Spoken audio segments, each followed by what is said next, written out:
sommes très heureux de vous accueillir à cette table ronde sur les empires et la mondialisation, en compagnie de deux historiens que vous connaissez sans doute déjà.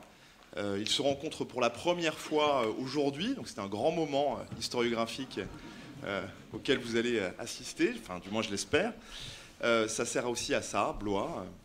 Ça sert à se rencontrer aussi pour les historiens professionnels. Et donc, je vous présente très succinctement Patrick Boucheron, sur ma gauche, sur votre droite, qui était plutôt professeur d'histoire médiévale à l'université Paris 1 Panthéon-Sorbonne, et qui officie désormais au Collège de France, puisqu'il vient d'être élu titulaire de la chaire Histoire des pouvoirs en Europe occidentale du XIIIe au XVIe siècle. Alors Patrick Boucheron est spécialiste à l'origine de l'Italie médiévale et il travaille notamment aujourd'hui sur l'écriture de l'histoire. Il a publié parmi ses derniers ouvrages l'Histoire du monde au XVe siècle, qu'il a dirigé chez Fayard en 2009, réédité en 2012 en poche. L'Entretemps, Conversation sur l'histoire, publié chez Verdier en 2012. Conjurer la peur, Sienne 1338, sous-titré Essai sur la force politique des images, publié au Seuil en 2013. Et puis récemment, Prendre date, coécrit avec Mathieu Riboulet, à la suite, écrit à chaud en fait, à la suite des attentats du 7 janvier dernier. Et publié chez Verdier également. Alors Serge Gruzinski, qui est à ma droite, à votre gauche, eh bien, est directeur d'études à l'École des hautes études en sciences sociales. Il enseigne également au Brésil, à l'Université de Rio. Il vient de recevoir le Grand Prix international de l'histoire du Comité international des sciences historiques à l'occasion de son dernier congrès à Jinan, une mégalopole du Shandong, dans le nord-est de la Chine. Et donc Serge Gruzinski est spécialiste de la mondialisation ibérique à l'époque moderne. Parmi ses derniers ouvrages publiés figurent Les 4 parties du monde, Histoire d'une mondialisation, paru en 2004 chez La Martinière. Quelle heure est-il là-bas? Amérique et Islam à l'orée des temps modernes, publié au Seuil en 2008. L'Aigle et le Dragon chez Fayard en 2012. Et puis dernièrement, L'Histoire, pourquoi faire?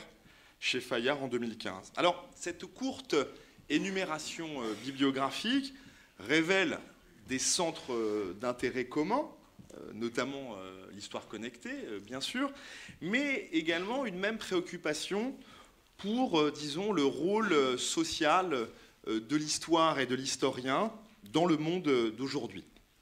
Alors, précisément, cette question des relations entre empire et mondialisation intéresse, obsède même les spécialistes de l'histoire globale depuis une trentaine d'années, des spécialistes qui voient dans l'histoire de la mondialisation, plutôt démondialisation impériale depuis l'Antiquité, un moyen de mieux comprendre, au fond, la globalisation actuelle. Pourtant, les termes du débat, de ce débat ancien, semblent toujours très flous, puisque l'empire comme la mondialisation, et c'est d'ailleurs leur premier point commun, sont deux mots piégés. Ce sont des mots très chargés, très connotés d'un point de vue moral et politique, et qui sont très régulièrement instrumentalisés dans le débat public, soit pour se légitimer, soit pour disqualifier l'adversaire. Donc le succès et le danger de ces deux concepts, mondialisation et empire, réside sans doute en fait dans leur extrême plasticité. Donc il paraît nécessaire aujourd'hui de réinterroger ces deux notions, notamment en tâchant de les historiciser, car il y a bien un risque de rétroprojection de nos catégories actuelles sur des phénomènes historiques plus complexes. Alors un empire peut être défini assez simplement comme une formation politique hiérarchisée qui, par le biais de conquêtes militaires et de formes d'allégeance plus ou moins contraignantes, agrège des populations et des territoires divers au profit d'un centre. Alors, ce questionnement, cette définition un peu statique, définition des systèmes impériaux en général, a fait progressivement place à une interrogation plus dynamique sur ce qui fait empire. Les empires ne peuvent plus être considérés comme des entités agissantes et cohérentes, et il revient depuis quelques années aux historiens de tester l'effectivité de ces empires en analysant les circulations et les tensions, les processus d'unification et de désagrégation qui ont affecté ces formations impériales. Donc cette définition plus dynamique nous permet d'envisager les empires sous un nouvel angle. Les empires ne sont pas seulement faits d'affrontements internes, de conflits extérieurs, de violences, d'oppression, de domination. Ces empires ont pu également constituer des creusets de la mondialisation, c'est-à-dire induire au fond une plus grande interdépendance entre les différentes régions et populations du monde. En effet, la mondialisation, comme les empires, semble se définir par les innombrables circulations qui les caractérisent. Et ce sont ces circulations d'hommes, de biens, de capitaux, d'informations, de savoir, de savoir-faire, qui au fond donnent corps à ces deux concepts abstraits d'empire et de mondialisation. Au fond, on peut se demander si ce qu'on appelle les empires ne sont pas avant tout des systèmes géants qui organisent la mobilité à grande échelle. Et si la nécessité de rendre possible et d'encadrer cette mobilité n'est pas la raison d'être première de ces empires. Donc je me tourne vers à la fois Serge Grudzinski et Patrick Boucheron pour savoir si ces deux définitions assez générales de l'empire et de la mondialisation eh bien, font sens à l'époque médiévale et moderne. Comment est-ce que vous pouvez définir ces deux concepts ? Bon, je suis fondamentalement d'accord avec ce que tu viens de dire, bien sûr. Je rajouterais, puisque ici on fait d'histoire sérieusement, et c'est la vocation de Blois, de rappeler que la question des empires et de l'histoire, elle se pose dès le livre de Daniel dans l'Ancien Testament. C'est un livre de la Bible, mais écrit sous influence hellénistique, c'est-à-dire on est dans le contexte de l'empire d'Alexandre. Et que l'idée que des empires se succèdent, l'idée qu'après les Babyloniens, les Perses, les Grecs, les Romains, c'est fondamental pour la pensée historique, pour ses origines. C'est-à-dire que l'histoire a un sens, que le flambeau du pouvoir auquel tu as fait référence se passe d'un empire à l'autre.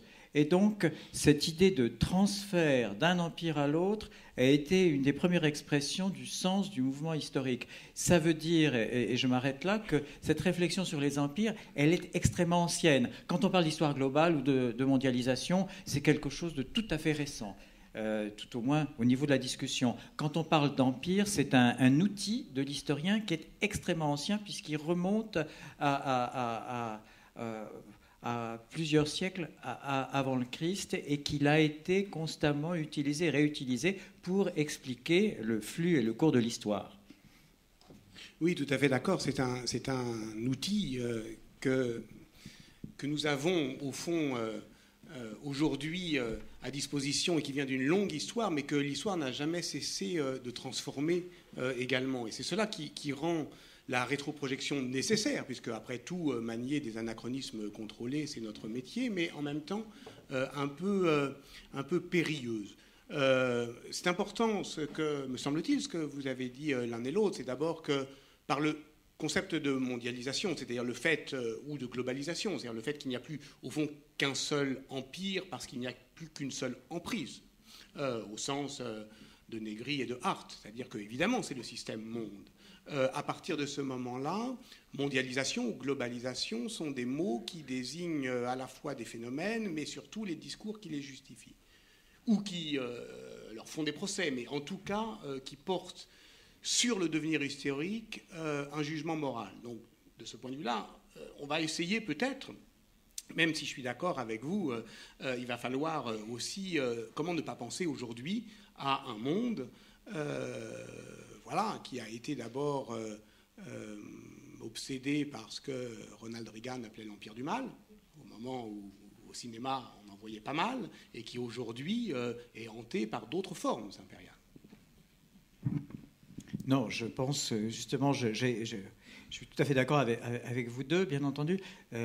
C'est important que nous situions notre discussion à la fois qu'on remonte dans le temps. Je ne suis pas médiéviste, moderniste, mais savoir que c'est extrêmement ancien et que c'est accroché dans l'Antiquité. Et puis, tu as fait référence à l'Empire du... Nous pensons tous, évidemment, à Star Wars, à l'Empire galactique, et ceux qui ont vu le dernier Mad Max, à d'autres formes impériales extrêmement différentes qui circulent dans nos imaginaires. C'est-à-dire, il n'y a pas simplement les empires réels que nous avons interprétés, qui sont historiques, etc. Il y a aussi la manière dont la notion d'empire vit toujours aujourd'hui et avec une grande force dans ce qui pourrait être notre futur à travers la production de la science-fiction, qui est un matériau aussi important pour un historien que n'importe quel type d'archive. Alors, vous abordez les usages actuels, tous les deux, là, de cette notion d'empire et de mondialisation. On peut s'interroger sur la façon dont certains groupes sociaux, certains empires actuels utilisent ou réinventent une mémoire impériale pour s'inscrire dans la mondialisation. Par exemple, je pense à l'Empire chinois, à la République populaire de Chine, à travers une ou deux anecdotes.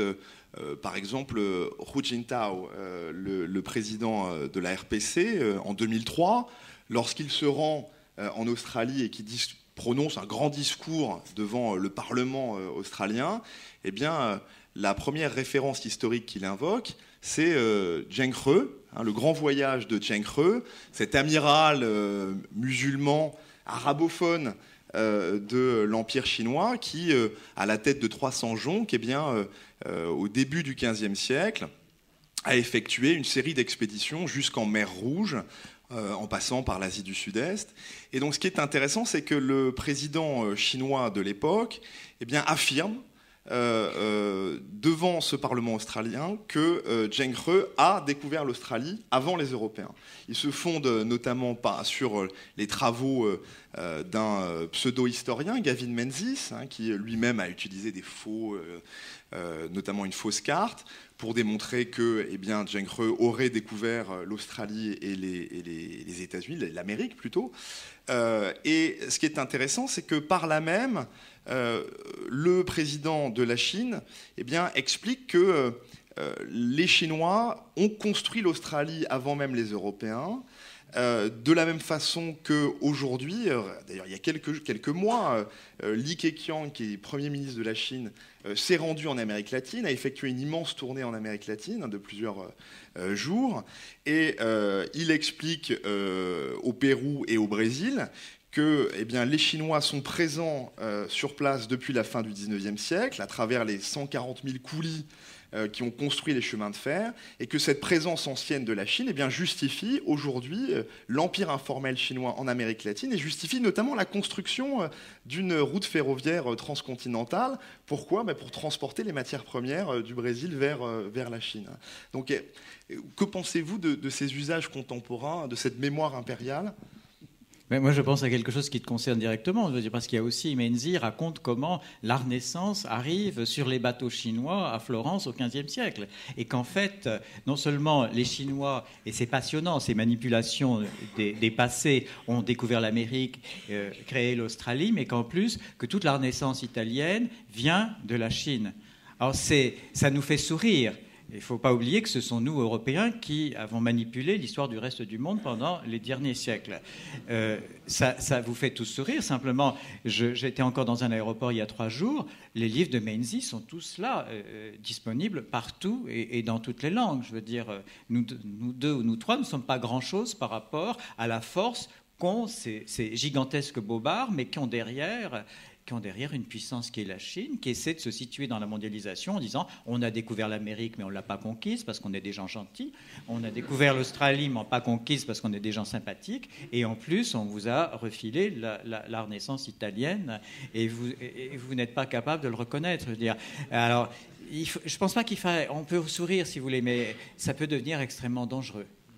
Ça peut devenir extrêmement dangereux parce qu'il y a derrière une machine médiatique qui fait de l'argent avec ça, et puis parce qu'il y a énormément d'Occidentaux qui sont enchantés de découvrir cette nouvelle façon d'écrire l'histoire.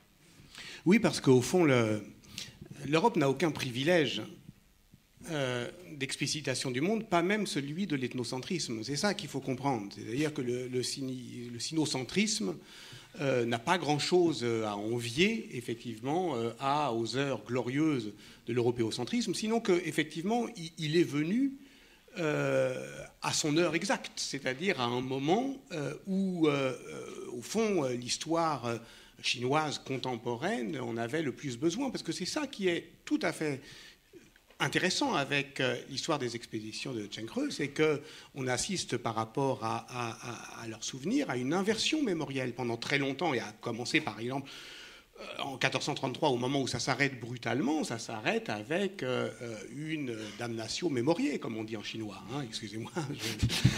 C'est-à-dire qu'on ne veut plus en entendre parler, littéralement. Hein, et c'est un moment aberrant, au fond, de la dynastie Ming, c'est-à-dire le moment du règne de Yongle, qui, effectivement, voulait, au fond...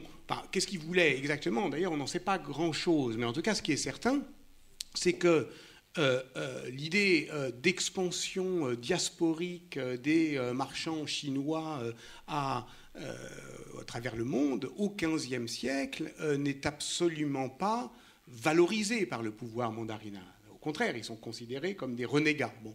Et aujourd'hui, effectivement, il y a une inversion. C'est-à-dire aujourd'hui, la Chine, en particulier, évidemment, à l'adresse de l'Occident, ou de l'idée qu'elle se fait de l'Occident,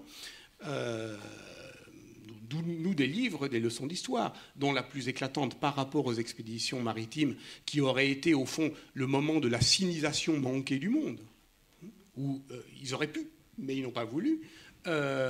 C'est la grande cérémonie d'ouverture des Jeux Olympiques de Pékin, qui, en mettant en scène justement ces expéditions maritimes, disent à l'Occident quelque chose comme « nous aurions pu être ce que vous avez été et nous serons ce que vous n'êtes plus, ce que vous ne pouvez plus être ». Et évidemment, à partir du moment où les expéditions de Zheng He ont léché la Somalie, si j'ose dire, et il y a d'ailleurs des stèles chinoises sur la côte, c'est une affaire sérieuse aujourd'hui que celle des investissements chinois en Afrique. Donc évidemment, on comprend bien qu'il y a un usage politique immédiat de ce passé impérial.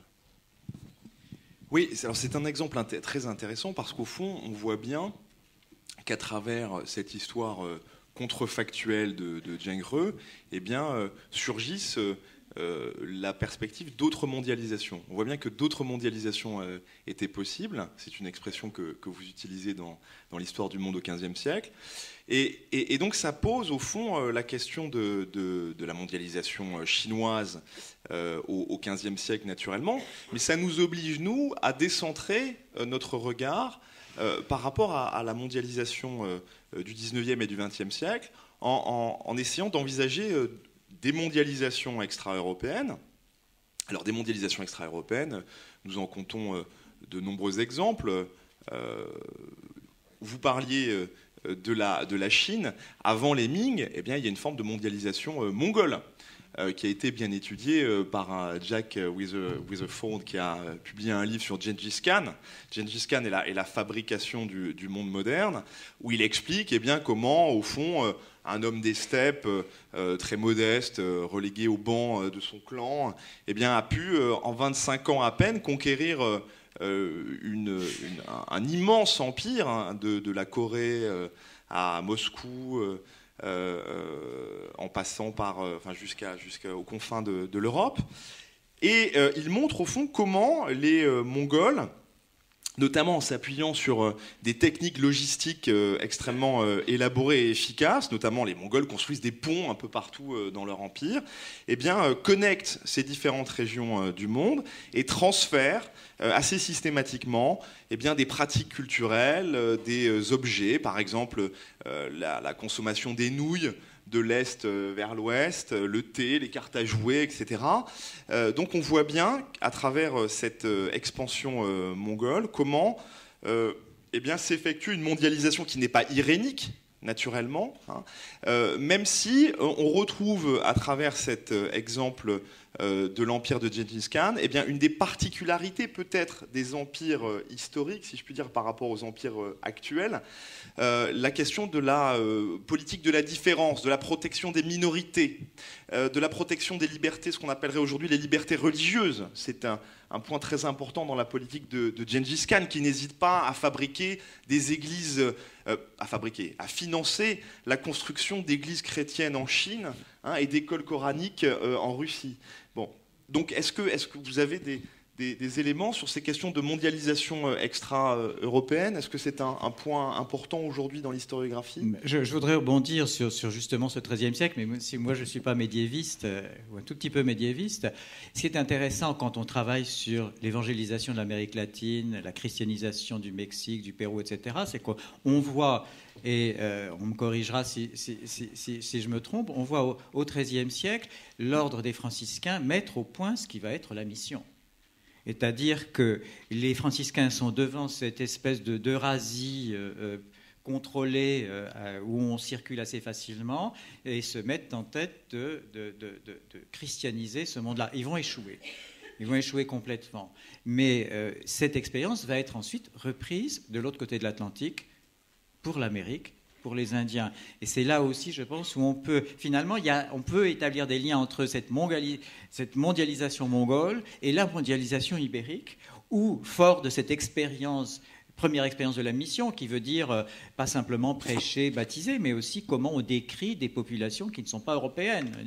Et ça, on le voit au XIIIe siècle. Ça va ensuite servir les franciscains, les dominicains, les autres ordres religieux, comment on décrit des Indiens. Et ça aussi, je pense que c'est intéressant de pouvoir passer d'un empire à l'autre et en même temps d'une mondialisation à l'autre. Je ne sais pas ce que tu en penses. Oui, ça pose le problème qui est le nôtre, le point de départ, c'est la question de l'utilisation des concepts, disons, de la forme impériale, tels que les politistes et les contemporanéistes l'ont défini. Par exemple, la politique de la différence, voilà, on reconnaît que Cooper, Burbank, on dit. Voilà. Est-ce qu'il faut le projeter vers les Mongols? On en a fait quand même des caisses sur la tolérance mongole. Bon. Par ailleurs, effectivement, ils avaient quand même le massacre facile. Bon. Et puis après, il y a Tamerlan. Donc, c'est quoi la différence? Ce qui nous paraît essentiel dans la définition de l'Empire, c'est-à-dire la forme impériale, est une nouveauté historiographique.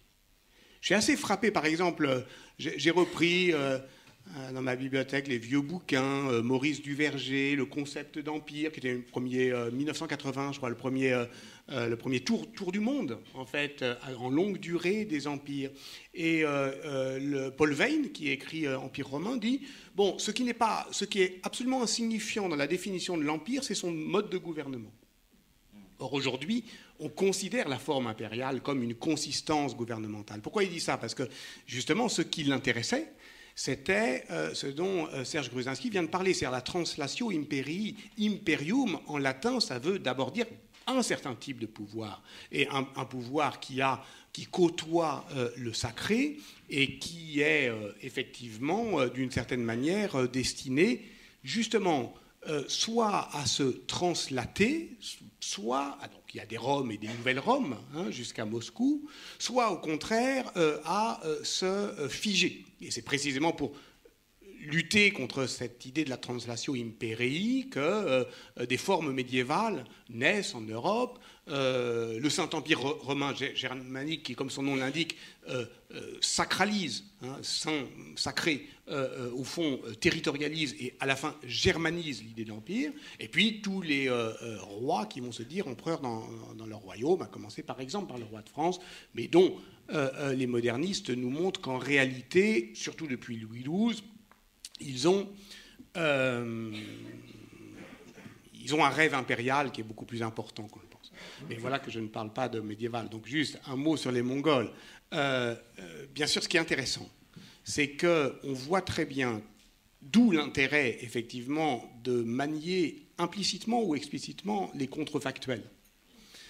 C'est le cas de l'aigle et le dragon, d'une certaine manière. Qu'est-ce qui serait... Voilà, il y a toujours un contrefactuel implicite. En écrivant l'histoire du monde au XVe siècle, ou en le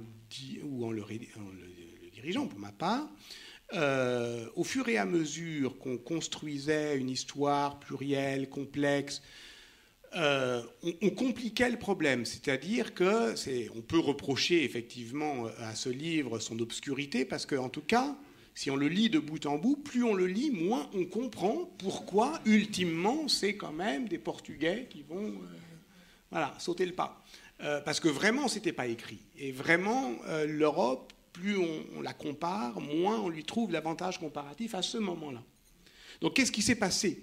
C'est quelque chose qui n'est pas si simple à comprendre. Et en tout cas, du point de vue, par exemple, du XVe siècle, d'avant, effectivement, la mondialisation ibérique dont on va parler, j'imagine, au fond, la forme impériale n'est pas la plus porteuse de mondialité. Voilà. Bien sûr, il y a l'expansion mongole, mais est-ce vraiment un empire ? Ça l'est du point de vue, effectivement, de la rétroprojection de notre idée de la consistance impériale, mais en fait, c'est un pouvoir de conquête. Alors, c'est vrai qu'aujourd'hui, on appelle empire aussi une expansion. C'est le deuxième sens d'imperium. Soit un État en expansion, soit qui a la mémoire de la conquête. Mais il y a, au fond, dans le continent eurasiatique, depuis, mais bien avant le XIIIe siècle, bien avant Gengis Khan, une respiration entre des moments qui connectent et des moments qui éloignent. Voilà. Le XIIIe siècle connecte. Le XIVe éloigne, parce que c'est le temps de la peste. Le XVe siècle va reconnecter à nouveau, mais pas à partir du centre.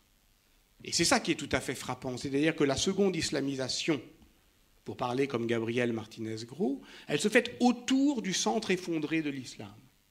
Tamerlan, lorsqu'il meurt en 1405, là, ça ne reviendra plus, je veux dire, ce moment où le monde aurait pu se construire de manière impériale, c'est-à-dire à partir de son centre. Mais le cœur effondré de l'Empire, c'est-à-dire l'Asie centrale, on trouve ça merveilleux, ça marquante, mais d'une certaine manière, c'est un endroit du système monde qui, au XVe siècle, est à la fois, ça va faire hurler les spécialistes de l'Asie centrale, mais à la fois un hypercentre et d'une certaine manière un cœur vide, parce que c'est à partir de ces périphéries d'empire que vont se construire, au fond, les connexions. Et c'est vrai partout. C'est vrai effectivement en Inde, puisque c'est à partir de l'effondrement du sultanat de Delhi que les systèmes d'État concurrents et prospères indiens, le Deccan, etc., le Gujarat, vont effectivement connecter à partir de l'océan Indien les mondes, et c'est à partir aussi de l'Europe. Je pense que c'est...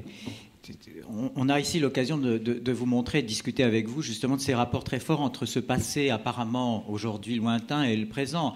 Qu'est-ce qui se passe je pense que c'est en 1258, c'est la fin du califat abbasside. Ce sont les Mongols justement qui prennent Bagdad et suppriment ce califat. Or, ce califat, c'est celui que Daesh veut rétablir aujourd'hui. Ce qui veut dire que l'histoire que nous faisons là, elle est fondamentale, pas simplement pour animer des journées à Blois, je veux dire, pour savoir ce qui se passe autour de nous. Et c'est ce rapport entre cette expansion mongole, cette fin de califat, qui est aujourd'hui utilisée, manipulée, et qui est une des forces les plus actives et les plus dangereuses du Moyen-Orient. Je voudrais donner un autre exemple, parce que je pense que c'est important à la fois d'imaginer, de comprendre que ce mot d'empire, il est forcément au pluriel, comme ces mondialisations. J'ai essayé de travailler un petit peu, sans être du tout spécialiste du monde ottoman, sur la réaction d'Istanbul à la conquête de l'Amérique. Ça a été extrêmement difficile à avaler pour les Turcs, le fait que l'Amérique, le continent donc, qui est sur deux hémisphères, nord et sud, devienne chrétien, je veux dire. Et là, il s'est passé quelque chose d'extrêmement traumatisant pour tout l'islam. C'est-à-dire la quatrième partie du monde, elle est devenue chrétienne, elle n'est pas devenue musulmane. Et on a des textes, justement, qui, du côté turc, du côté ottoman, prennent acte de cette catastrophe, C'est-à-dire, tu fais que les pauvres Indiens, au lieu d'être islamisés, de recevoir la charia, sont tombés entre les mains de diables noirs, c'est-à-dire de ces prêtres. Et là, on voit au XVIe siècle, là, on n'est plus mongol contre abbasside, on est Empire ottoman, qui est tout de même la plus grande puissance européenne, puisqu'elle est aussi bien en Europe, en Méditerranée, et qui se rend compte qu'il est en train de se passer quelque chose du côté des Espagnols et des Portugais, qui fait que non seulement les Ibériques sont en Amérique, mais qu'en plus, les Portugais sont dans l'océan Indien. Et là, il y a la naissance pour moi d'une situation de frustration et de ressentiment qui explique aussi beaucoup de choses aujourd'hui. Je veux dire, il ne faut pas oublier que l'islam, à partir du 7e siècle, c'est une expansion fabuleuse qui va du Maroc jusqu'à la Chine. Je veux dire. Et puis tout à coup, le relais passe dans nos mains à nous, d'Européens, et on va réussir à le conserver à peu près pendant 5 siècles. Et pour rebondir tout de suite sur la fin du califat de Bagdad, effectivement, en 1258, qui rend absolument stupéfiant, y compris pour l'orthodoxie sunnite, et surtout pour elle d'ailleurs, la prétention de le restaurer aujourd'hui, il faut voir que tout cela crée les conditions d'une forme de pensée impériale eschatologique proprement apocalyptique. Il faut comprendre ce que ça veut dire. Par exemple, si on lit le livre de Jean-Pierre Filiou, sur l'Apocalypse, enfin les systèmes d'Apocalypse dans la pensée arabo-musulmane, qui avait eu le prix de Blois il y a quelques années, je peux vous dire que ça ne vous rassure pas, parce que les hadiths les plus apocalyptiques en fait, de l'islam sunnite en fait, décrivent la naissance de l'islam comme d'abord une victoire sur un empire, l'empire byzantin, et puis viendra au dernier temps le moment où les Roums, en arabe,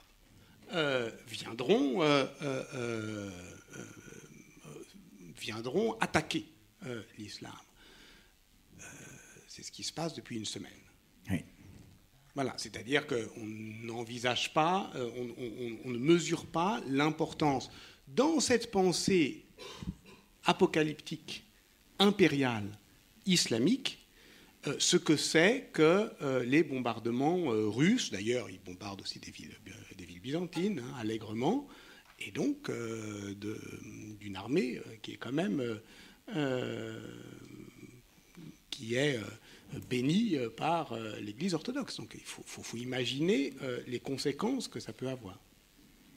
Et c'est là justement où les savoirs acquis sur le Moyen-Âge, sur l'époque moderne, nous manquent cruellement aujourd'hui. Je veux dire, là, on n'est pas dans la science-fiction.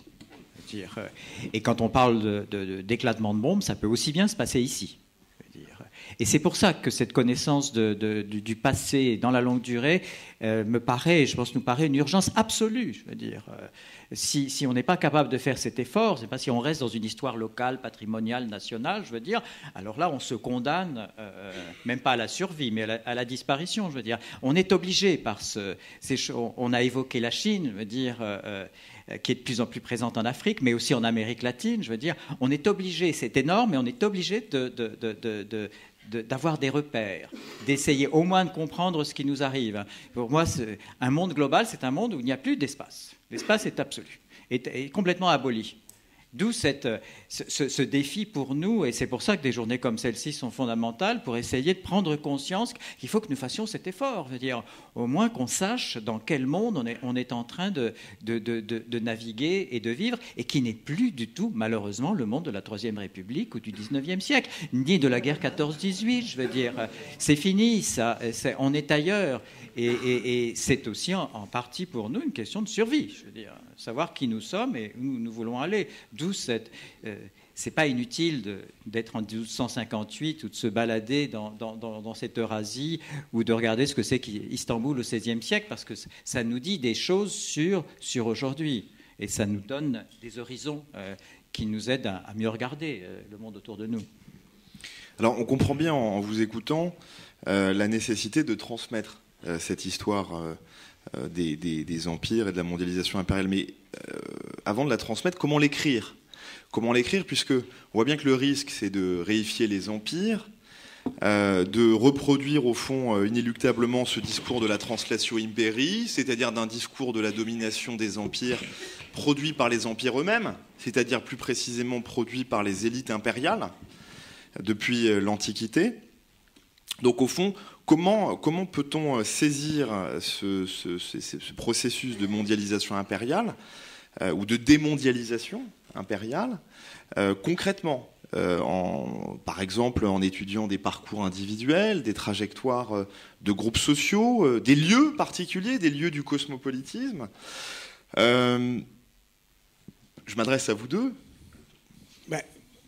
Moi, au fond, je veux bien répondre à cette question parce que je n'ai aucune compétence à faire valoir sur l'histoire globale ou sur l'histoire connectée, n'en ayant pas les moyens linguistiques, puisque, comme vous l'avez rappelé, je suis spécialiste de l'Italie et que, d'une certaine manière, c'est peut-être en italien et en espagnol que c'est écrit la prose du monde, comme Quelle heure est-il là-bas de Serge Gruzinski le montre bien. Mais d'une certaine manière, c'est pas l'Italie qui est la première au XVIe siècle, évidemment, on le sait bien, le premier acteur de la mondialisation. Donc au fond, quand je réfléchis à ça, je me dis mais qu'est-ce qui m'a poussé à m'intéresser à ce type d'histoire? D'abord, c'est la certitude que ce type d'histoire ne découpe pas dans l'histoire une province même élargie qui serait une spécialité, mais met à l'épreuve l'ensemble de l'histoire. Donc on peut toujours discuter de ce que c'est que l'histoire mondiale, l'histoire globale, l'histoire connectée. Moi, j'en adopterais, disons, la compréhension large et politique que Serge Gruzinski vient de suggérer, c'est-à-dire que c'est une mise à l'épreuve de l'ensemble des techniques cognitives, de l'administration de la preuve et du régime de narrativité des historiens. Comment ils vont travailler maintenant dans le monde où on est. Ça ne veut pas dire qu'on est tous obligés de devenir des historiens globaux, comme une injonction académique nous y amènerait. On peut très bien travailler sur ce que l'on veut, et y compris les choses les plus locales, c'est ce que l'histoire connectée permet de faire, pourvu qu'on comprenne que l'ensemble des objets qui vont s'offrir à notre intérêt et à notre curiosité sont mus par des mouvements larges qui sont des mouvements impulsés par l'histoire du monde. Voilà. Donc à partir de ce moment-là, ça met à l'aise, si vous voulez. C'est-à-dire qu'on n'est pas obligé d'être spécialiste, d'avoir une spécialité, disons, en ère culturelle pour s'intéresser à ça. C'est-à-dire c'est l'ensemble de l'histoire qui s'en trouve, au fond, mise à l'épreuve, et je pense du point de vue narratif. Voilà. Parce que, pour ça qu'on parle de ces formes nouvelles d'histoire ou de transmission historique, le théâtre, les expériences pédagogiques, parce qu'au fond, on ne s'en sort pas de cette histoire de roman national, etc. Vous avez bien vu, c'est poisseux. Bon, on croit en avoir terminé, puis en fait non. Bon, voilà. Bon. Si c'est pour le remplacer par un roman mondial, mu par de bonnes intentions, et qui, comme l'ancienne histoire universelle, promène un principe indiscuté sur l'ensemble du globe et pour toutes les périodes, au fond, on n'aura pas gagné grand-chose. Donc, sans vouloir, là encore, s'étourdir d'une querelle de labels, disons que je pense qu'une histoire globale très globalisante ne nous va pas bien. Donc, on souhaite une histoire qui ne perde pas de vue le goût du monde, la saveur des paysages, des visages, des situations, voilà, d'où l'histoire connectée. Mais peu importe, là encore une fois, les labels, l'important, c'est que ça veut dire que cette histoire-là, pas forcément toute l'histoire globale, parce que l'histoire globale, elle peut être aussi, au fond, un grand récit robuste, elle défatalise le cours de l'histoire. Voilà, c'est ça qui nous intéresse, je crois, c'est que c'est une manière de se situer à des moments, 1520, qu'est-ce qui va se passer, l'Occident, l'Orient, voilà, à des moments où, d'une certaine manière, rien n'est joué, rien n'est écrit, ce qui est une façon aussi citoyenne de se réencourager. C'est-à-dire de bien saisir que ce n'est pas parce que on va dire voilà, le califat, c'est une idée ancienne, qu'on est enfermé dans l'ancienneté de cette idée. Ça, c'est une vision religieuse. Une fois qu'on le sait, on peut le déjouer. Et le déjouer, ça suppose un peu d'énergie narrative, un peu de courage disciplinaire et peut-être aussi des expériences. Oui, c'est important ce que tu viens de dire, parce que cette histoire globale, telle que tu... Ça y est, les copains. Enfin. Pardonnez-moi, monsieur le professeur. Ce que vous venez de dire...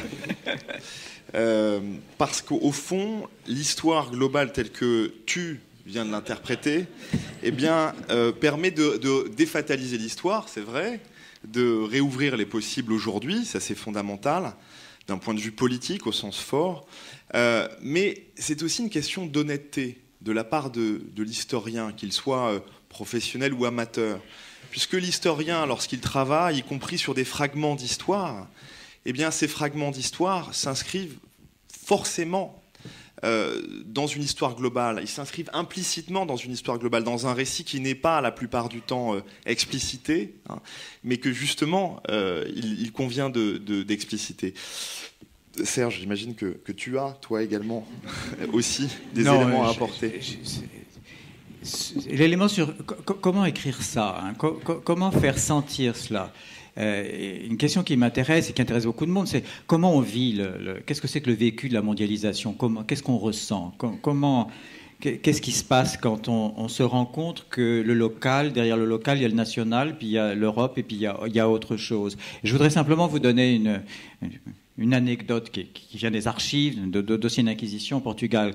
C'est une Portugaise qui est une mulâtresse, qui est une pauvre femme, qui est prostituée et qui se fait arrêter par l'Inquisition. Et elle est condamnée à être envoyée en Afrique. Elle n'est pas née en Afrique, elle est née au Portugal. Donc elle va aller comme esclave, elle est envoyée en Afrique. Et puis là, elle arrive à s'en sortir, elle devient la maîtresse du gouverneur portugais. Et puis, elle provoque un certain nombre de scandales. Et les autorités à Luanda, en Angola, décident de la punir en l'envoyant à Salvador de Bahia. Traverse à nouveau l'Atlantique. Et là, elle va réussir aussi à survivre. C'est une femme qui devait être extrêmement jolie, extrêmement belle, à séduire les autorités. Et là, l'Église intervient en se disant, mon Dieu, c'est vraiment une sorcière, etc. Et ils vont décider de la faire juger pour sorcellerie à Lisbonne. Donc cette femme va reprendre le bateau. Et c'est pas fini. Elle arrive au large de Gibraltar. Il y a des pirates qui attaquent le bateau. Qui pillent le bateau et qui vont la laisser sur une plage de Gibraltar, pratiquement sans rien. Cette femme va à pied aller jusqu'à Lisbonne et elle va se livrer à l'Inquisition en disant « j'ai strictement plus rien, vous m'avez envoyé ici, occupez-vous de moi ». On voit à travers, non pas des élites, hein, mais là d'une femme, et d'une femme de couleur, et d'une femme européenne, puisqu'elle est née, comme beaucoup de Noirs ou de mulâtres au Portugal. C'est très intéressant de voir comment ces gens, non seulement sont trinqueballés d'un continent à l'autre, mais comment aussi ils arrivent à résister. Comment elle arrive à s'adapter au monde africain qu'elle n'a jamais connu, comment elle arrive ensuite à s'adapter au monde brésilien, et comment elle va revenir au point de départ. Alors, ce n'est pas évidemment une vie qui donne la clé, mais pour nous, c'est important aussi de voir, et si on pense aujourd'hui à qu'est-ce que peut ressentir un migrant, qu'est-ce qui se passe dans leur tête. Eh ben, là, l'historien peut dire, écoutez, là, on a déjà des expériences. Et pas forcément des choses... Évidemment, c'est à la fois tragique, mais enfin, ce ne sont pas forcément uniquement des victimes passives qui disparaissent. Je veux dire, les gens aussi arrivent à s'adapter, et cette femme est arrivée à vivre, à survivre sur 3 continents. Et ça fait partie du type, je ne veux pas être trop long, mais de documents qui nous ouvrent non pas de l'histoire globalisée ou de l'histoire mondiale à échelle stratosphérique, mais qui nous montrent comment le vécu des individus change quand tout à coup les mondes se connectent. Et ça, c'est le grand plaisir de l'historien, de trouver ces documents, de pouvoir lire ces vies et d'essayer, avec notre imagination aussi, de reconstituer, malheureusement, toujours tout ce qui manque autour. Mais déjà, c'est assez pour créer ce qui, pour moi, et ce qui, je pense, pour tous les 3 est fondamental, ce dialogue constant entre passé et présent, je veux dire. Essayer de voir, à partir du passé, quelles questions nous pouvons reposer au présent, et ainsi de suite, je veux dire.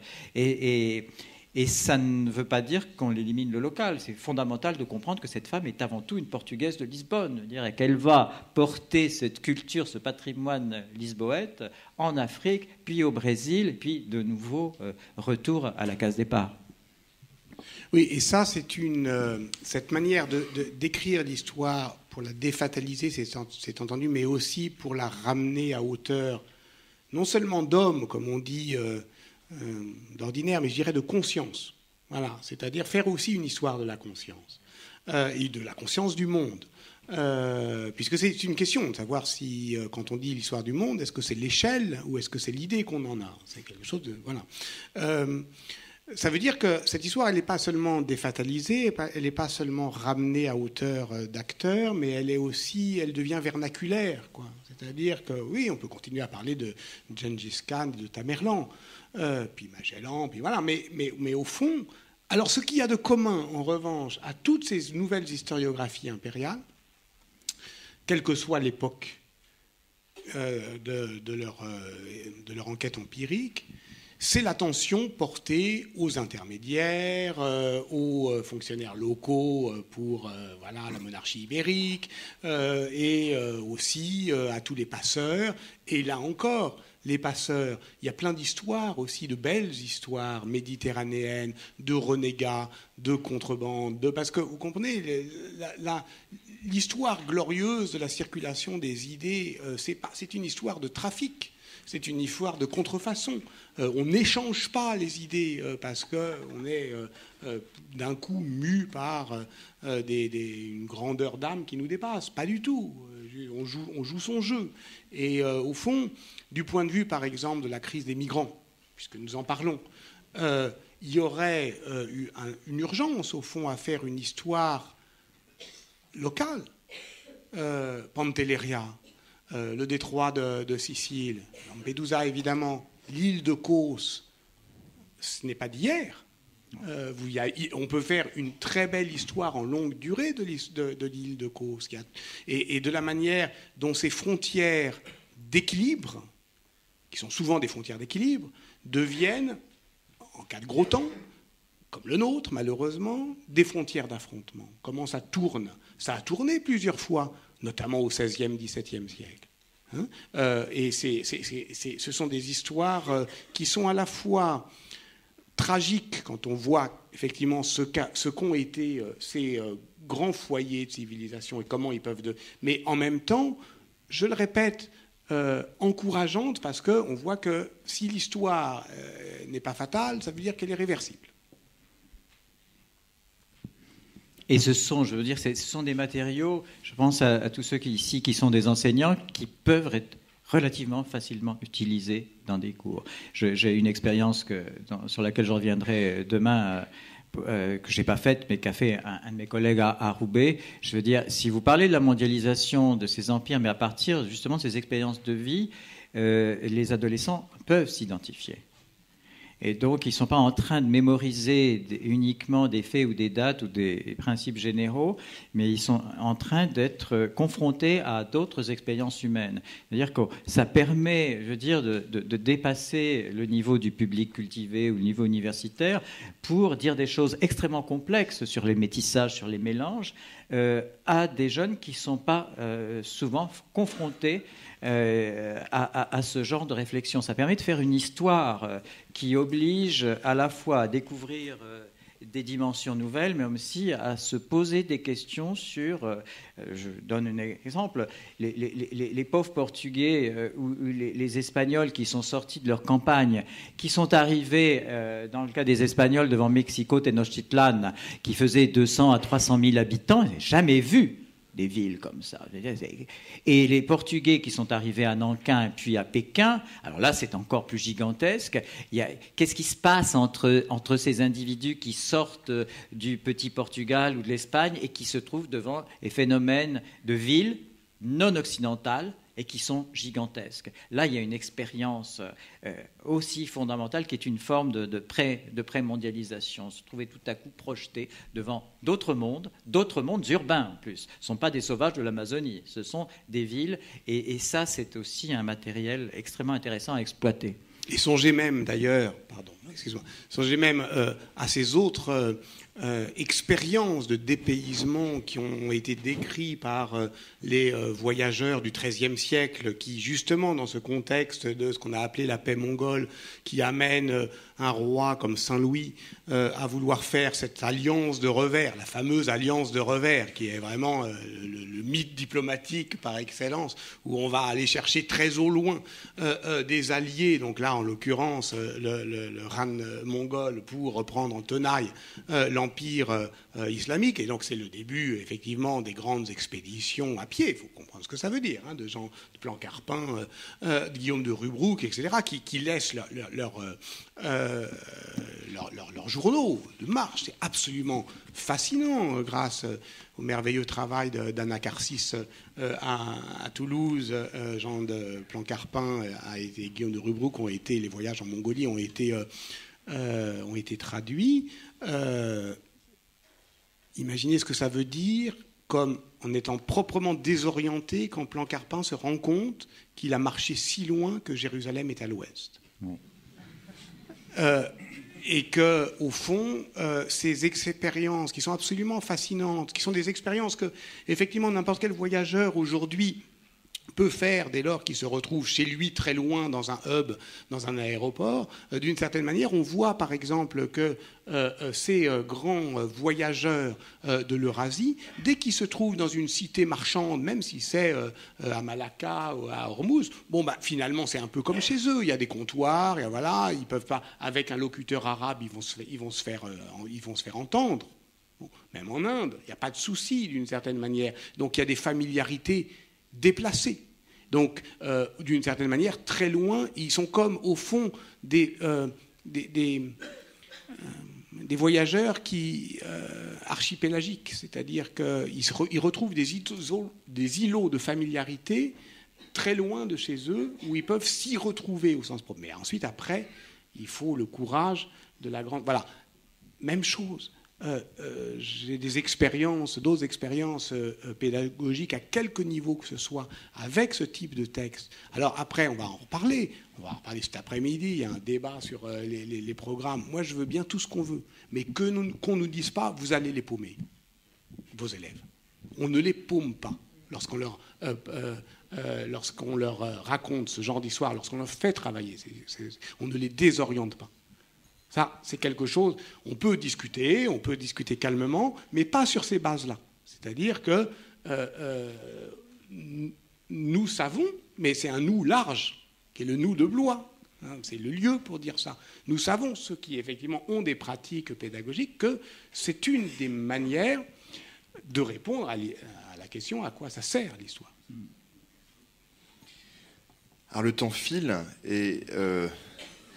peut-être que nous allons terminer cette séance légèrement plus tôt que prévu, à 12h50, donc peut-être que je vais céder la parole au public, parce que j'imagine que vous avez des remarques, peut-être des questions à formuler. Est-ce que nous disposons de micros ? Oui ? Veuillez lever la main si vous avez des questions. Non ? Bon, en attendant, je vais rebondir sur ce que vous venez de dire tous les deux, c'est-à-dire cette... ça crée un mouvement dans la salle. L'idée d'appréhender les empires comme la mondialisation, avant tout comme des expériences sociales, et non pas des cadres statiques, des cadres figés, réifiés. C'est très important, et cette idée-là, au fond d'une histoire par le bas, au ras du sol, comme tu disais, une histoire compréhensive, c'est une approche qui a permis de renouveler, au fond, l'histoire de la mondialisation impériale à l'époque contemporaine.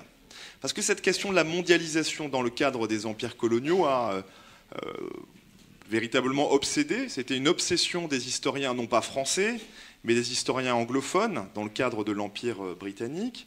Et l'historiographie, c'est pour beaucoup construite à partir, disons, contre ou en faveur d'un travail, celui de Niall Ferguson, qui a publié en 2003, je crois, un ouvrage qui s'intitule Empire, et qui vise à démontrer que la modernité actuelle dans laquelle nous vivons est le fruit de l'expansion de l'Empire britannique. C'est l'Empire britannique qui aurait été la matrice de la mondialisation contemporaine. Et pour illustrer ce phénomène, il forge le terme d'englobalisation. Englobalisation. Et ce qui est intéressant, donc, c'est qu'il fait la liste de toutes les apports culturels, par exemple les sports codifiés, les apports politiques, la démocratie parlementaire, les institutions judiciaires, etc., qui ont été diffusés à travers l'expansion coloniale britannique aux quatre coins du monde. Alors ce travail de Niall Ferguson, il a été énormément critiqué par toute une série d'études de cas qui montrent qu'au fond, quand on étudie précisément l'expansion coloniale britannique, en l'occurrence sur le terrain, ces éléments qui sont certes d'origine étrangère, en l'occurrence anglaise ou britannique en général, ont été quasiment systématiquement réappropriés, transformés, indigénisés, créolisés par les populations locales, qu'elles soient blanches dans le cas des Néo-Zélandais ou des Australiens qui vont adopter le rugby, le sport à l'origine de la classe aristocratique britannique, et en faire un sport démocratique, rugueux. Et c'est aussi le cas, par exemple, des Indiens qui vont transformer le cricket, qui est le sport originellement incarnant la Britishness, l'identité britannique, avant même le rugby et le football. Ils vont en faire, comme le dit le psychanalyste Ashish Nandy, psychanalyste indien, ils vont en faire un sport plus indien qu'anglais. Pourquoi ? Parce que très rapidement, les élites indiennes identifient dans ce sport d'origine étrangère des éléments profondément indiens, c'est-à-dire l'absence de contact physique, qui permet le respect des différentes communautés, des appartenances de caste, etc. C'est un sport éminemment stratégique, intellectuel. C'est un sport qui correspond parfaitement à l'éthos aristocratique indien et qui va ensuite se diffuser dans l'ensemble de la société. Voilà. Alors peut-être que vous avez pu réfléchir à un certain nombre de questions. Oui, monsieur, merci de lancer le débat.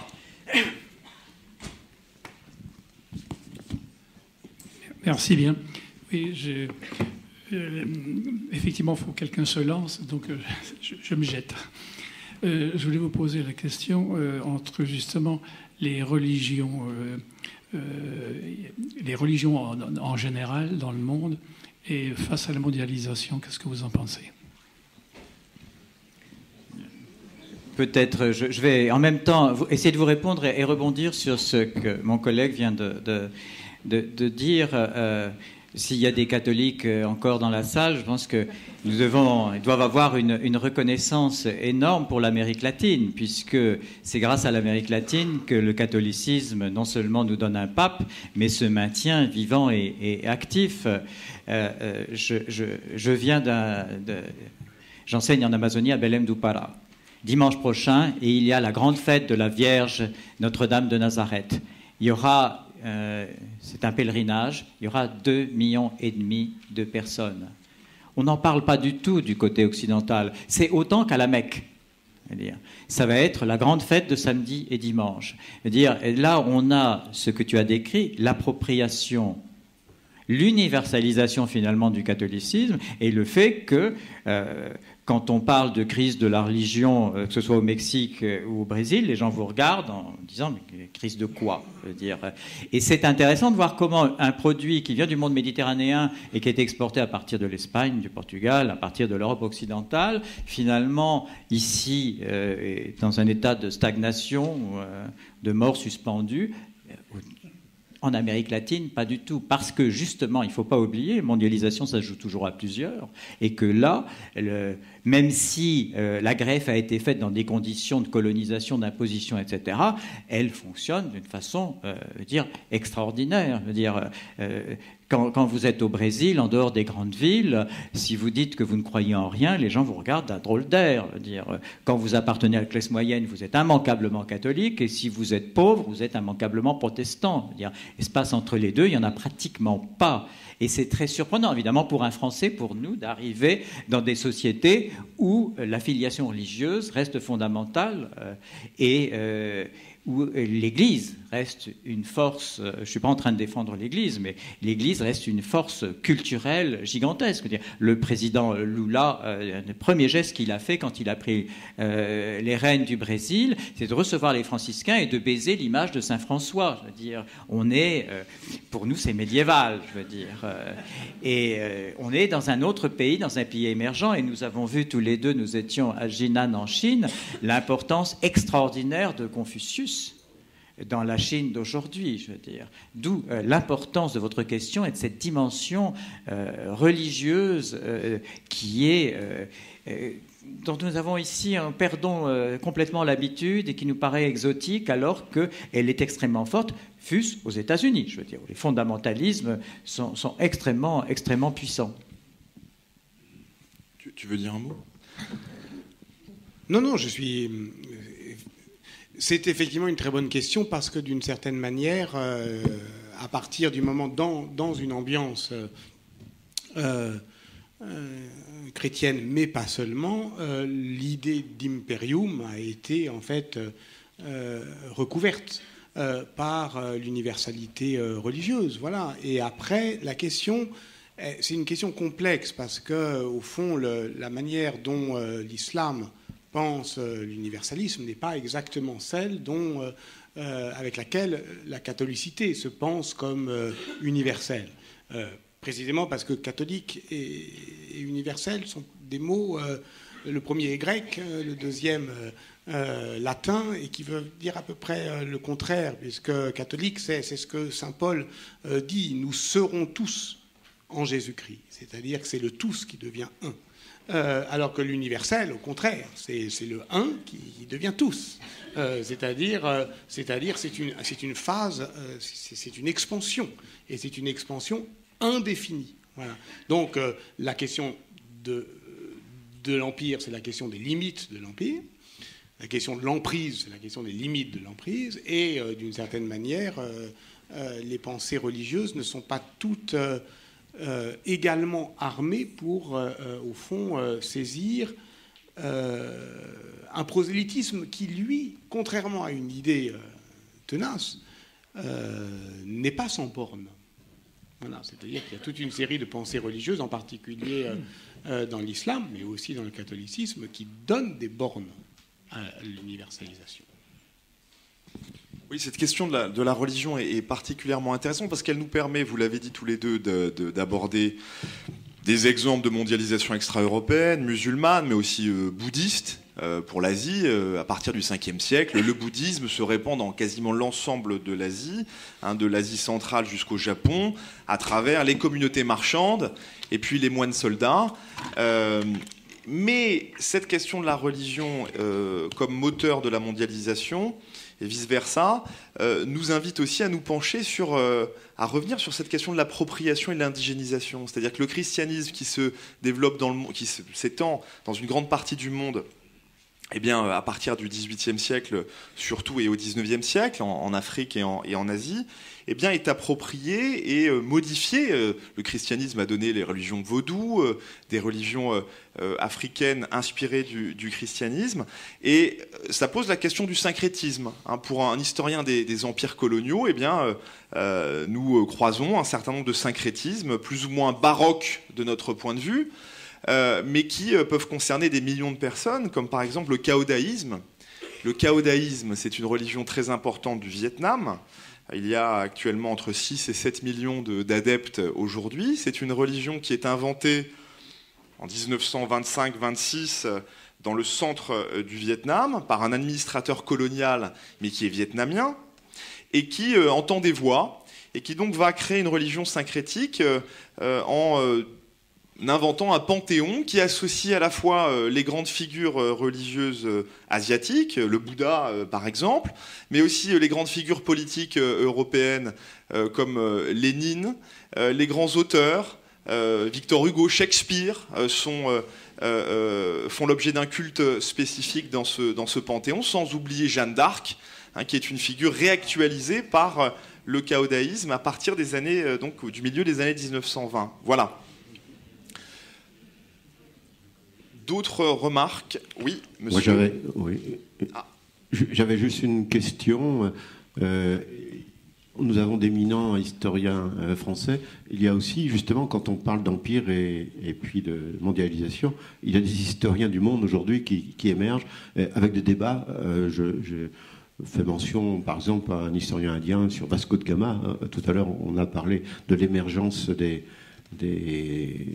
Portugais dans le monde, et de confronter justement le point de vue indien par rapport au point de vue plus portugais, justement sur Vasco de Gama. C'est aussi un élément qui montre comment les perceptions sont très diverses. Aujourd'hui, il y a un historien aussi africain, Mbé, si je n'écorche pas son nom, qui propose aussi une approche particulière de l'histoire coloniale et de l'histoire de l'Afrique. Merci. Si vous faites allusion à Sanjay Subrahmanyam, qui est le biographe de Vasco de Gama, un des biographes en tout cas, celui qu'on connaît en France, je ne suis pas sûr qu'il ait un point de vue indien. C'est-à-dire qu'en fait, il complète notre compréhension du personnage en symétrisant, au fond, d'abord l'accès aux sources, puisque Sanjay Subrahmanyam, pour écrire sa biographie de Vasco de Gama, a d'abord travaillé dans tous les fonds d'archives à Lisbonne, à Tomar, dans toutes. Donc, au fond, par rapport à l'historiographie traditionnelle de Vasco de Gama, le grand avantage, effectivement, de Sanjay Subrahmanyam, c'est qu'il ne va pas saisir simplement cette aventure du haut du pont supérieur de la Caravelle, mais il va voir arriver la dite caravelle sur les quais de Malacca, parce qu'il sait aussi les langues orientales qui lui permettent de documenter la rencontre. Mais ce que vous dites est très juste et très important. C'est-à-dire que ce que nous appelons l'histoire mondiale est aussi un des effets de la mondialisation de l'histoire, enfin en tout cas de son exercice. Mais il en va de la mondialisation de l'histoire comme de la mondialisation alimentaire. C'est-à-dire qu'il n'est pas encore décidé si ça va uniformiser les goûts ou au contraire exacerber les différences. Il y a aussi une histoire... alors évidemment, le problème, mais Serge pourrait mieux en parler que moi, c'est qu'il y a tout un pont, en particulier en Amérique latine et en Amérique centrale, qu'on connaît très mal en France en particulier, et on confond la World History avec son expression anglo-américaine, qui, elle, est très provinciale. Ne serait-ce que pour des raisons linguistiques, parce qu'elle ne daigne pas lire beaucoup d'autres langues que la sienne. Donc, c'est quelque chose, là encore, qui, à mon avis, est intéressant, qui rend aussi défataliser cette historiographie, c'est-à-dire qu'il n'est pas dit... Je ne sais pas vers où ça va tourner, au fond.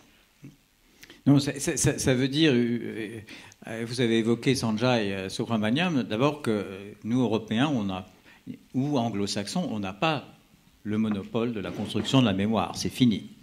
Ça ne veut pas dire qu'on est en état de déclin, mais ça veut dire qu'on doit partager ça avec d'autres. Et ça veut dire aussi qu'en même temps, cette situation, et je suis tout à fait d'accord avec toi, Sanjay c'est pas parce qu'il a un nom indien ou qu'il est un brahmane qu'il va faire une histoire indienne. Je veux dire, d'immenses historiens et penseurs indiens sont aux États-Unis, comme Dipesh Chakrabarty, etc. Ce sont des gens qui, évidemment, viennent de l'Empire britannique, mais aussi regardent le monde à partir d'un certain endroit qui est une université américaine. Et c'est là où il faut se garder d'identifier une origine, un passeport avec une certaine vision de l'histoire. Et c'est ça la richesse, justement, de cette situation de mondialisation où les gens circulent. Et ce qui compte beaucoup plus, à mon avis, c'est le lieu où l'on se trouve. Et à partir de quel point on est en train de construire une vision qui est forcément partielle du reste du monde. C'est ça qui compte. les historiens anglo-saxons arrivent à être traduits. Moi, je suis très proche de beaucoup d'historiens brésiliens, je veux dire, qui réfléchissent sur la question de l'Empire, qui sont complètement inconnus ici. Vous vous rendez compte? Ils écrivent en portugais. Qui va lire le portugais? Et si ils ont le malheur, ce qui leur arrive à peu près à 80%, 90%, pas être publiés en anglais, ils sont complètement inconnus. Alors là, on a aussi tout un vivier considérable en Amérique du Sud, particulièrement dans les universités de Rio, de São Paulo et de Belo Horizonte, de gens qui ont une réflexion fabuleuse, sauf que dans cette histoire globale, ou bien elle peut continuer à être ethnocentrée, c'est-à-dire on fait une histoire globale mais à partir du monde de la Grande-Bretagne, le monde anglo-saxon, et puis je veux dire, on n'est pas dans une planète égalitaire, c'est-à-dire il y a des gens, il y a des langues qui dominent et des langues qui ne dominent pas, je veux dire. Et le monde scientifique n'est pas un monde neutre, je veux dire, il est traversé par des problèmes de pouvoir, il reflète la situation des pays, et une école historique que moi j'admire beaucoup, qui est l'école brésilienne, est pratiquement inconnue. Pourquoi? Parce que c'est un pays émergent. De même que nous ignorons les historiens chinois pour d'autres raisons linguistiques. Mais petit à petit, nous sommes obligés, nous, de nous rendre compte de leur existence et puis, après tout, de faire l'effort de se dire, il faut parler l'espagnol, il faut parler le portugais, il faut parler l'allemand, il faut entrer dans le chinois, parce que c'est aussi une des conséquences de cette globalisation, dire, nous pousser à regarder à côté. Ça ne veut pas dire qu'on cesse d'être européen ou français. Et ça veut dire qu'on est capable d'entrer dans d'autres historiographies pour essayer d'en prendre le meilleur, de continuer notre travail sans nous restreindre. Je me souviens, je suis maintenant à la retraite, je veux dire, je me suis rendu compte un peu tardivement que toutes mes études que j'ai faites à la Sorbonne, à Paris 1, et on ne m'a jamais parlé d'historiens étrangers, je veux dire. L'histoire, c'était ou Roland Mounier ou Crouzet, ou c'était Brodel, et c'était le monde des annales. C'est arrivé en Italie que j'ai découvert qu'il y avait des historiens italiens, puis allemands, à travers les traductions en italien, et puis qu'il y avait aussi des historiens en Angleterre, je veux dire. À l'époque, l'école historique française était tellement florissante qu'elle pouvait se donner le luxe d'ignorer ce qui se passait, même pas au Brésil, mais je veux dire de l'autre côté des frontières. Aujourd'hui, c'est plus possible. Mais ça demande évidemment quelque chose de très simple et très compliqué, qui est de pouvoir entrer dans les autres langues. Mais c'est une obligation, je veux dire, du monde dans lequel nous sommes. Ou alors on construit des frontières et puis on s'enferme derrière et on reste à utiliser notre histoire patrimoniale. Je pense que pour des gens comme nous, c'est extrêmement exaltant en même temps, le fait de se dire que non seulement nous avons les collègues en Europe, mais nous avons d'autres collègues et que nous avons la possibilité d'apprendre continuellement auprès d'autres traditions.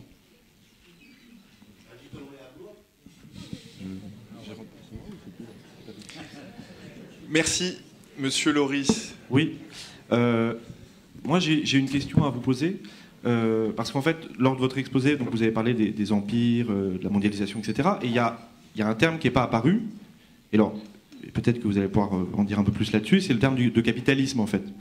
Parce qu'en fait, on entend le mot de mondialisation, etc. Mais finalement, qu'est-ce que c'est que l'empire aujourd'hui? Est-ce qu'on n'est plus vraiment dans une logique, à mon avis, territoriale, mais plus... Enfin, c'est ce que nous disent certains économistes, par exemple les économistes de la régulation, qui d'ailleurs, je pense, parlent un peu ici à Blois. L'empire, c'est le capital, et notamment, qui est une logique qui est moins euclidienne que réticulaire, etc. Et même si, effectivement, on sait qu'il y a des lieux dans lesquels ça se situe. Et cette histoire du capitalisme, elle a une histoire, vous avez parlé juste tout à l'heure de Brodel, mais en fait sans développer, mais qui a travaillé aussi là-dessus. Et moi, ma question, c'est comment est-ce que dans votre réflexion sur la mondialisation et puis sur les échanges que vous évoquez, vous intégrez cette question-là, ou alors est-ce que finalement c'est une question qui se pose plus vraiment pour les historiens de l'histoire globale aujourd'hui? C'est une histoire qui a, peut-être miroir des temps, c'est une historiographie qui est passée, etc. Et du coup, je voulais savoir un peu ce que vous aviez à dire là-dessus, même si c'est un sujet évidemment très, très large. Bon, je répondrai très rapidement par un exemple. Quand on pense autour du monde par Magellan, alors on peut interpréter ça, grande découverte, aventure, Magellan qui n'arrive pas à finir le tour du monde puisqu'il se fait tuer par les indigènes, mais un bateau va réussir à arriver en Espagne. Si on prend ça sous l'angle, mais sous un angle non seulement du capital, mais de ce que ça représente plus profondément. C'est la première fois que l'argent européen fait le tour de la planète. La première fois, l'argent européen, c'est-à-dire ces bateaux ont coûté extrêmement cher, il y a eu un investissement, la première fois que le capital tourne autour du globe. Ça, c'est cette dimension dont vous parlez. Alors, cette dimension économique, elle a été déjà, c'est la première qui a été étudiée. On oublie souvent chez nous, il n'y a pas que Braudel, il y a Pierre Chonu. C'est-à-dire qu'on a beaucoup travaillé là-dessus. Et on ne doit pas faire une croix, je veux dire, c'est fondamental. Mais ça, on l'a déjà, ça a été énormément travaillé, c'est une dimension fondamentale, mais ce n'est pas la seule dimension. Et je pense qu'on ne doit jamais perdre de vue cet aspect économique et financier. Il est là dès le début. Je veux dire, le problème de Christophe Colomb, c'est de trouver l'argent pour aller en Amérique. C'est pas d'avoir l'idée d'aller en Amérique, c'est de trouver les sponsors. Donc, et ça, c'est ce qui a été étudié. Alors le problème, c'est que cette vague d'historiens qui s'interrogeaient sur l'Atlantique, sur le Pacifique avec Chonu, sur la Méditerranée, Braudel, etc., tout ça, curieusement, c'est un peu assoupi à la fin des années 70. On a fait un autre type d'histoire, beaucoup plus provinciale ou nationale, et ce sont beaucoup plus les anglo-saxons qui ont poursuivi dans cette direction-là. C'est-à-dire, quand moi j'étais étudiant, j'avais le choix entre Chonu à droite et Braudel plus ou moins à gauche, pas vraiment, et puis il y avait Morino, et il y avait toute une série, tout le monde travaillait sur le monde. Et je pensais que ça allait être, je veux dire, ça n'allait faire que s'amplifier. Curieusement, l'arrivée, et c'est aussi un peu la responsabilité de l'école des Annales ou de l'école des hautes études, je veux dire, l'histoire s'est orientée à travers les travaux de mon maître Pierre Goubert ou Leroy-Ladurie sur une histoire de France, avec l'idée toujours que la bonne histoire de gauche, c'était l'histoire du Languedoc, du Beauvais et le Beauvaisis, de la Provence, et que l'histoire monde, à la Chonu ou à la Braudel, c'était l'histoire américaine, l'histoire de droite. Une espèce de fantasme qui fait que cette génération qui a passé des années à travailler sur des registres, à faire des courbes, je veux dire, à ramasser des chiffres, finalement, elle n'a pas eu la postérité qu'elle aurait méritée. Si vous prenez une magnifique collection, la Nouvelle Clio, les grands livres sur le XVIe siècle appartiennent à cette génération. Frédéric Moreau, etc. Ce sont tout un ensemble d'historiens qui ont travaillé ces domaines. Alors, on ne peut pas, évidemment, ce serait aberrant d'exclure ce domaine de la recherche historique, mais il existe déjà en partie. Par contre, sur d'autres domaines, on a des lacunes beaucoup plus fortes. Et si je peux ajouter un mot, effectivement, vous avez raison, le tiers manquant à monde, empire, c'est capitalisme. On pourrait d'ailleurs rajouter modernité, toute la difficulté étant, par exemple, de dénouer ce que cette historiographie a très fortement organisé autour, d'ailleurs, d'une vision quand même très européenne, enfin en tout cas d'un grand récit de l'occidentalisation du monde. Et aujourd'hui, où les travaux d'Immanuel Wallerstein, dont on aurait pu parler aussi, ils ont d'abord été reçus effectivement par les économistes. Et puis aujourd'hui, il y a aussi aux États-Unis des tentatives très fortes, j'allais dire très autoritaires, pour réarmer cette histoire. On faisait vaguement une allusion cryptée à David Armitage tout à l'heure, voilà, et à son injonction d'être des historiens globaux, responsables, désormais entendus sur la scène politique, etc. Là, on voit bien effectivement qu'on est, pour le coup, au cœur de l'Empire, hein. C'est-à-dire au cœur de l'empire historiographique et de l'empire tout court, hein, c'est-à-dire vraiment dans le lieu le plus intensément polarisé de la domination mondiale. Voilà. Harvard. Bon. Et donc, ce sont des questions sérieuses, et vous avez raison d'attirer l'attention là-dessus, c'est-à-dire que peut-être qu'on doit les réinvestir. Bon, nous avons le temps, 3 minutes à peine pour une dernière question et des réponses très brèves, s'il vous plaît. Merci, très rapidement. Vous avez dit que la manière de faire de l'histoire aujourd'hui, l'histoire mondiale, l'histoire connectée, permettait de défataliser l'histoire. Et vous avez dit ensuite que du coup, elle était réversible. Qu'est-ce que vous entendiez par là? Que la mondialisation était réversible, que l'histoire était réversible? Je n'ai pas bien compris. Ah oui, il est certain que l'histoire du monde ne se réduit pas à l'histoire de la mondialisation, mais à tout ce qu'on peut appeler les anti-mondialisations, la capacité des sociétés à produire des différences, voire de l'indifférence, de l'hostilité, de la distance. Qui n'est pas une donnée, qui est une donnée physique, évidemment, on en a parlé lorsqu'on parlait des grands voyageurs, mais qui est d'abord essentiellement, et surtout pour nous aujourd'hui, une donnée de l'expérience humaine. Voilà. Et donc, bien entendu, quand je dis réversible, ça veut dire qu'elle pointe, c'est pour ça que les contrefactuels, c'est aussi intéressant, elle pointe les moments de bascule qui sont quand même pas hors de portée d'une décision politique.